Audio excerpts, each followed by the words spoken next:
ગુજરાતનો આવાજ।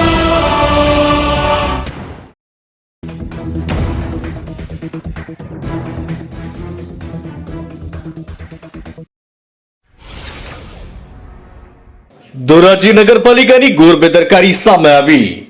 ધોરાજી નગરપાલિકાએ ધોરાજી સિવિલ હોસ્પિટલમાં ફાયર સેફ્ટીના સાધનોનું ચેકિંગ હાથ ધર્યા વગર ફટકારી નોટિસ।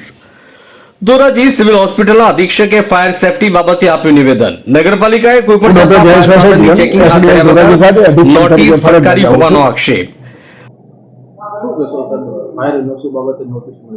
હા, આપની વાત સાચી છે। અમને ફાયર એનઓસી ની નગરપાલિકા તરફથી નોટિસ મળેલ છે એ જે સદંતર ખોટી છે અને ભૂલથી અપાયેલી છે। મારી હોસ્પિટલની ફાયર સેફ્ટીની વાત કરું તો રાજકોટ જિલ્લાની એસડીએચ હોસ્પિટલમાં સૌ પ્રથમ ફાયર સેફ્ટી મેળવનાર 4/1/2021 રોજ અમે મેળવેલ છે, જે 22માં પૂરી થઈ અને ફરીથી રિન્યુ કરાવેલ છે। ફરીથી 23માં પૂરી થઈ, ફરીથી અમે 2 વાર રિન્યુ કરાવી અને અમારે આજની તારીખની એનઓસી 8/1/2025 રોજ પૂરી થાય છે। અમારી હોસ્પિટલમાં ફાયરને લગતા તમામ equipment, hydrant system, smoke detector, જે ફાયરની જે ઇમરજન્સી સીડી કહેવાય એ પણ અમારી પાસે ઉપલબ્ધ છે। ફાયરના એક્સટિંગ્વિશર પૂરતા પ્રમાણમાં છે અને આજની તારીખે અમારી હોસ્પિટલ ખાતે સરકારની કોઈ પણ ટીમે મુલાકાત લીધેલ નથી। એ નોટિસ એ ખરેખર દુર્ભાગ્ય છે અમારું।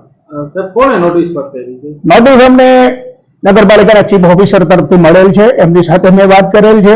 એમણે કહ્યું કે સાહેબ ફાયર ઓફિસર તરફથી આપેલ છે। ફાયર ઓફિસરનો પણ મેં સંપર્ક કર્યો, એમણે કીધું કે હું સીઓને વાત કરું છું અને પછી મેં રોગી કલ્યાણ સમિતિમાં માનનીય અમારા ડેપ્યુટી કલેક્ટર સાહેબનું પણ ધ્યાન દોરેલ છે।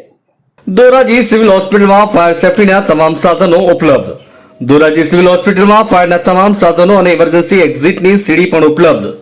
ફાયર સેફ્ટીની નોટિસ મળ્યા બાદ ડેપ્યુટી કલેક્ટર અને ચીફ ઓફિસરને પણ આ બાબતે જાણ કરાઈ।